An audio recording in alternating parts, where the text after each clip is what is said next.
sitting on this dais today.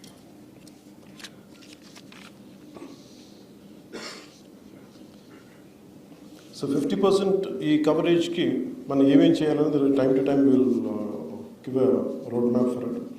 అలాగే Andhra Pradesh great green wall మనం start చేసింది ఎక్కువ ప్రభుత్వం వచ్చాక. మన తీర ప్రాంతం అంతా శ్రీకాకుళం నుండి నెల్లూరు వరకు వ్యాపించే గ్రేట్ గ్రీన్ వాల్ చాలా గొప్ప ప్రయత్నం. ఇది మనకి బెనిఫిట్. ఒక 974 కిలోమీటర్ల ఈ తీర ప్రాంతం పొడవు ఉంది. ఒకసారి అలాగే మనకు ఉప్పెన్నులు కానీ లేకపోతే సునామీలు కావచ్చు, లేదంటే ఉదాహరణకి నేను ప్రాతినిధ్యం వహిస్తున్న పిఠాపురం నియోజకవర్గమే ప్రతి సంవత్సరం కనీసం ఒక 2-3 ఎకరాలు ముందుకు వచ్చేస్తుంది. ఇంకా ఎగ్జాక్ట్ మెజర్ మర్చిపోయాను కానీ ఒక 10 అడుగులు వచ్చేస్తాం. ఈ ఎన్విరాన్మెంటల్ ఇష్యూస్ కూడా ఉన్నాయి. సో వీటన్నిటిని అరికట్టడానికి, సముద్ర కోతను గురవ్వకుండా ఉండటానికి, సునామీ నుంచి రక్షించడానికి చాలా అంబిషియస్ ప్లాన్ చేశాం. 974 కిలోమీటర్లకి గ్రేట్ గ్రీన్ వాల్ చేయాలని. దీని ప్రధాన లక్ష్యం మ్యాంగ్రోవ్ రెస్టోరేషన్, అలాగే roads and canal bund planting, అలాగే తాటి ఇట్లాంటి పండానోస్ అనే సాంప్రదాయ తీర ప్రాంత జాతుల అభివృద్ధిని చేయడం. ప్రతి తీర ప్రాంతానికి స్పష్టమైన కాలపరిమితులు ఉండాలి. ఈ ప్రాజెక్టు విపత్తు నిరోధిస్తుంది. జీవనోపాధులని, అంటే దాని మీద ఆధారపడ్డ వ్యక్తులని, లోకల్ కమ్యూనిటీస్ అందరికీ చాలా హెల్ప్ అవుతుంది. అలాగే తీర ప్రాంత ప్రజల తాలూకు జీవన భద్రతని ఇది పెంచుతుంది. అలాగే అంటే హ్యూమన్ యానిమల్ కాన్ఫ్లిక్ట్ మిటిగేషన్ కింద once I had taken the task, review మీటింగ్స్లో నాకు అనిపించింది, కంటిన్యూస్గా నేను చాలాసార్లు ఈ సోషల్ మీడియాలో కానీ కొన్ని ప్రత్యేకంగా చూసేవాడిని. ఎలక్ట్రిక్యూట్ అయ్యి లెపర్డ్స్ చనిపోతూ ఉన్నాయి. మొన్న మధ్యన మన తిరుపతిలో కూడా ఎలిఫెంట్స్ చచ్చిపోతూ ఉన్నాయి. Maybe it is a necessary conflict as the civilization in the name of development we're encroaching the area which will be inhabited, natural inhabitation of animals. అంటే వాటిని మనం ఎన్క్రోచ్ చేసి వాటి జోలికి వాటి ప్రాంతంలోకి మనం వెళ్తున్నాం. సో ఇది తప్పదు ఈ డెవలప్మెంటల్ ప్రాసెస్లో. కానీ how best we can protect animals, మన ఈ జంతు సంరక్షణ ఎలా చేయాలి అనేది. సో దానికోసం ప్రత్యేకంగా చిత్తూరు మరియు ఈ మన్యం జిల్లాల్లో మన పార్వతీపురం, చిత్తూరు చోట ఈ ఏనుగుల సమస్యపై ప్రత్యేక శ్రద్ధ చూపించాల్సిన అవసరం ఉంది. సో నేను ఛార్జ్ తీసుకున్నాక రివ్యూ మీటింగ్స్లో నాకు 2 బయటకు వచ్చింది. ఒకటి ఎలిఫెంట్స్ని మనం ఇట్లా వైల్డ్ ఎలిఫెంట్స్ని ఏం చేయాలంటే ఉన్నతాధికారులు అందరూ చెప్పింది ఏంటంటే, మనం కర్ణాటక చాలా ఎక్స్పర్టీస్ ఉంది వాళ్ళ దగ్గర. కుంకి ఎలిఫెంట్స్ని, వైల్డ్ ఎలిఫెంట్స్ని మనం వాటి ద్వారా ట్రైన్ చేయొచ్చు. So we took an exceptional approach and we went to Karnataka, we went to the honourable Deputy CM, Forest Minister. They have really supported us. And they gave us 4 Kunki elephants to mitigate human and animal conflict. ఇది it's a big achievement. అలాగే ఇప్పుడు శ్రీకాకుళం జిల్లాలో దాదాపు ఇప్పుడు నిన్న review meeting కూడా మాట్లాడతా 9 ఏనుగులు ఉన్నాయి. ఎక్కువగా ఫీమేల్ ఎలిఫెంట్స్ ఉన్నాయి. బేసిక్ ఇవి ఒకసారి ఏమైపోతుందంటే మనకి మాట్లాడతా ఒరిస్సాలో మైనింగ్ ఎక్కువైపోయి, అది యాక్చువల్ మన ప్రాంతానికి చెందిన ఏనుగులు. ఒరిస్సాలో మైనింగ్ జరగడం వల్ల వాటికి జరిగే న్యాచురల్ హ్యాబిటేషన్ దెబ్బతింటం వల్ల అవి మైగ్రేట్ అయిపోయింది. ఇదేమో అటవీ ప్రాంతం కాదు, దానికి పంట పొలం ప్రాంతం. సో ఇవి క్రియేట్ చేస్తామంటే వాటికి ఏజ్ అయిపోయి దాంట్లో ఒక ఎలిఫెంట్ లేదు, కూర్చోబెట్టి 9 నుంచి ఒక గుంపు ఇంకోటి 7 ఎలిఫెంట్స్ అనుకుంటారు. సో ఇందులో నేను మాట్లాడుతుంది ఏంటంటే, ఒకటి రీచింగ్ అవుట్ అదర్ స్టేట్.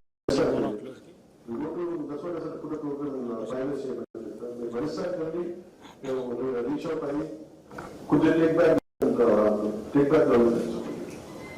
మనం కూర్చోబెట్టి అదొకటి అయితే మల్టిపుల్ మెజర్స్ అనుకున్నాం. కొత్త కొన్ని ఎలిఫెంట్స్ ని తీసుకొచ్చి మనం ఈ శేషాచలం తిరిగి వరగలేము. 3-4 ఎలిఫెంట్స్ ని ఆ జీన్ డైవర్సిటీ కూడా పెరుగుతుందని చెప్పి దాన్ని కూడా నిర్ధారణకు వచ్చాం. సో ఇది చేయడం 6 months పడుతుంది. సో ఈ కన్సర్న్ రేంజ్ DFO కూడా ఇది ఫ్యూచర్ మీకు మీరు అర్థం చేసుకోవాల్సి వస్తుంది. అలాగే ఈ హ్యూమన్ యానిమల్ కాన్ఫ్లిక్ట్ లో చాలా కొంత మీరు రెవెన్యూ అధికారులతో కానీ, అలాగే మీకు ఏమాత్రం టెక్నాలజీ అవసరం కానీ, లేదంటే మీకు ఇన్ఫ్రాస్ట్రక్చర్ ఏమాత్రం ఇబ్బందులు ఉన్నా మీకు ఎంత హ్యాండిల్ చేయగలం, ఎంత నిధులు, ఇవన్నీ సెకండరీ ఇష్యూ. కానీ అసలు ముందు మీరు ప్రాబ్లమ్ ని ఐడెంటిఫై చేస్తే, నేను I keep on doing regular regulars. So please మీరు ఏ మాత్రం ఇబ్బంది పడకుండా దయచేసి మీకున్న స్థానిక ఇలాంటి పరిస్థితుల్లో please reach out to us and we will make sure that we will address that. అలాగే మేజర్గా ఏంటంటే, నేను ఇప్పుడు ఇందాక మీకు చెప్పినట్టుగా 22% నోటిఫైడ్ ఫారెస్ట్లో కూడా స్పీషీస్ తగ్గిపోతూ ఉన్నాయి. ప్లాంట్ స్పీషీస్, మొక్కల వైవిధ్యత, జాతులు, కొత్త జాతులు లేవని అదొకటి అడ్రస్ చేయడంతో పాటు విభిన్నమైన ఈ మొక్కల జాతుల్ని సంరక్షించుకోవడం కూడా చాలా అవసరం. నేను రివ్యూ మీటింగ్స్లో మాట్లాడుతున్నప్పుడు నేను అడిగిన like what are the number of species we're developing as a forest nurseries అంటే I think not more than 10 to 20 species తప్ప ఎక్కువ లేదు. బట్ ఇంత వైవిధ్యం ఉంది అడవుల్లో, how come we're not able to get the saplings అని అడిగితే దాన్ని స్పెషల్ ఫోకస్ పెట్టలేదంటే. So I request you to develop plant nurseries which will be more about wildlife species. మరి దాదాపు 300, 400, 500 మొక్కలు జాతుల్ని మనం తీసుకొచ్చి వైల్డ్ నర్సరీస్ లో పెంచాల్సిన అవసరం ఉంటుంది. ఇది ఎందుకు ప్రత్యేకత అవసరం ఉంటుందంటే 50% 2047 గోల్ 50% గ్రీన్ కవర్ అవ్వాలంటే ఇప్పుడు ఉన్న 22% ఇది పెరగదు.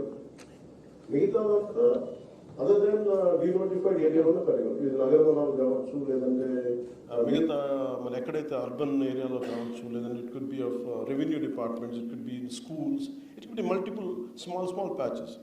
సో వీటికి to create mini forest atmosphere we have to develop forest species in a big way. That is one thing which have to do. దీనివల్ల గిరిజన గ్రామాల్లో కూడా మీరు నర్సరీలు ఏర్పాటు చేసి స్థానిక ప్రజల ద్వారా అడవి సేకరించి అరుదైన జాతుల్ని పెంచాల్సిన అవసరం ఉంటుంది. సో ప్రతి నర్సరీ నుండి 1000 నుండి ఒక 2000 మొక్కలు పెంచినా కానీ మన రాష్ట్ర వైవిధ్యం మరింత బలంగా సమృద్ధిగా పెరుగుతుంది. అలాగే వీటితో పాటు ఎకో టూరిజం కూడా మనకి ప్రత్యేక పరిస్థితుల్లో మనకి చూస్తే registration of forest rights act, దీని ద్వారా చాలా ఉద్యమాలు వచ్చినాయి, అన్నీ వచ్చినాయి. ఈ చట్టం ద్వారా రాష్ట్రంలో సుమారు 4 లక్షల ఎకరాల రిజర్వ్ ఫారెస్ట్, నోటిఫైడ్ ఫారెస్ట్ భూముల్ని ట్రైబల్స్కి ఇవ్వడం జరిగింది. ఈ రిజర్వ్ ఫారెస్ట్ ద్వారా ఈ ట్రైబల్స్ ఫ్యామిలీ లైవ్లీహుడ్స్ని ప్రొటెక్ట్ చేస్తూ మన అడవులను కూడా కాపాడుకోవాల్సిన అవసరం చాలా ఎంతైనా ఉంది. అంటే మీరు ఈ పోడు వ్యవసాయం కావచ్చు, ఇవన్నీ కావచ్చు, కానీ వాళ్ళని మనం ఎలాగ వాళ్ళకి లైవ్లీహుడ్ పోకుండా, వాళ్ళకి జీవితాలం పోకుండా మనం ఎలా వాళ్ళని హ్యాండిల్ చేయాలి, మన అడవిని ఎలా సంరక్షించుకోవాలి. కొన్నిసార్లు మీకు కూడా ఫీల్డ్స్ క్షేత్రస్థాయిలో మీకు టఫ్ సిచ్యువేషన్స్ ఏర్పడతాయి. సో మేము అందుకనే ఈ ప్రభుత్వం కొత్తగా ప్లాన్ చేసిందంటే ఎకో టూరిజం. ఇది అడవుల్లో అద్భుతమైన అందమైన ప్రాంతాలు ఉన్నాయి, సాధారణ ప్రజలకి తెలియవి. సో ఎకో టూరిజం ద్వారా ప్రజల్ని ప్రకృతిని ఆస్వాదించే అవకాశం ఇవ్వవచ్చు. అలాగే దాని ద్వారా ఈ వారి జీవనోపాధి కోసం ఈ మన కొట్టేసుకుంటూ వెళ్ళిపోతామంటే మనం తిరిగి దాన్ని అంటే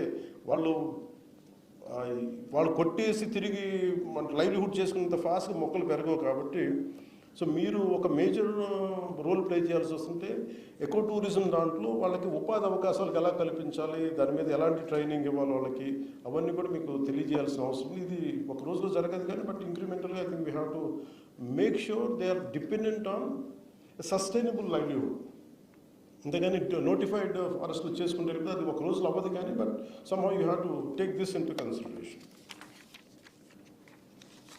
అలాగే మన భారతదేశం దాదాపు 22,000 కోట్ల రూపాయలు టింబర్ మనం దిగుమతి చేసుకున్నాం. ఉదాహరణకి ఇప్పుడు మీకు ఈ ఇందాక పెద్దలు చెప్పినట్టుగా రాష్ట్ర అటవీ శాఖ అధికారులు నేను ఒక్కసారి మీ అందరికీ సభాముఖం కూడా కోరుతున్నాను. ఉదాహరణకి ఏటికొప్ప బొమ్మలు చేయడానికి అంకుడి చెట్టు కానీ మన కొండపల్లి బొమ్మలకి తెల్ల పొనికి చెట్టు అండి. ఈ చాలాసార్లు మేము ఏటికొప్ప ప్రాంతాలకు వెళ్తున్నప్పుడు అంకుడి చెట్లు మేము చాలా అరుదుగా ఉంటాయి, మాకు వుడ్ బ్యాంక్స్ లేవు, మేము ఏం చేయాలి చెప్పండి, మేము ఉన్న కొట్టేసుకుంటాం అంటే నా జీవనాధారానికి అటవీ శాఖ అధికారులు మా మీద కేసులు పెడుతున్నారంటే, ఒకటి మీ మీ బాధ్యత మీరు నిర్వర్తిస్తున్నారు, ఒకసారి ఆ బాధ్యత వాళ్ళ జీవనోపాధిని కూడా దెబ్బ కొడుతుంది. యాజ్ ఒక పొలిటికల్ వ్యవస్థకి ఇది కొంచెం ఛాలెంజింగ్ సిచ్యువేషన్. అందుకని we came with the concept of would banks. ఈ వుడ్ బ్యాంక్స్కి దేనికి పెట్టాల్సి వస్తుంటే, ఒకటి వాళ్ళకి ఛాలెంజ్, వాళ్ళకి కావాల్సినంత నిరంతర సరఫరా ఉండాలి వుడ్ ఒకటి, అదొకటి మీరు స్థానికంగా డినోటిఫైడ్ ఏరియాస్లో మీరు ఖచ్చితంగా దీన్ని ముందుకు తీసుకెళ్లాల్సిన అవసరం ఉంటుంది. రెండు, తెల్లపొనికి చెట్టు, దీని ఛాలెంజ్ ఏంటంటే తెల్లపొనికి కొండపల్లి బొమ్మలు చేసినట్టు ఇది అంత తేలిగ్గా పెరగదు, సర్వైవల్ రేట్ చాలా చాలా తక్కువ దీనికి తెల్లపొనికి. So that part you have to, ఈ సర్వైవల్ రేటు పెంచేలా ఏం చేయాలనేది మీ have to do great research అన్నట్టు. అండ్ మీరు బట్ ఆ ఏటికి మన కొండపల్లికి ఆ ఛాలెంజ్ ఉంది, which we have to overcome that part. So that also want to put it in your list today.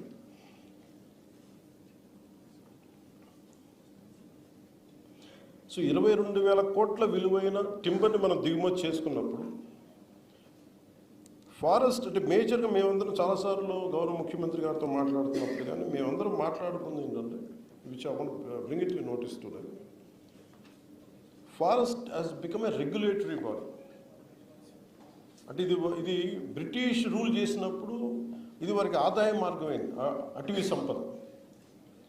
కానీ మనం వచ్చేటప్పటికి it has become mere protective agency or regulatory body తప్ప it is not contributing to the economy.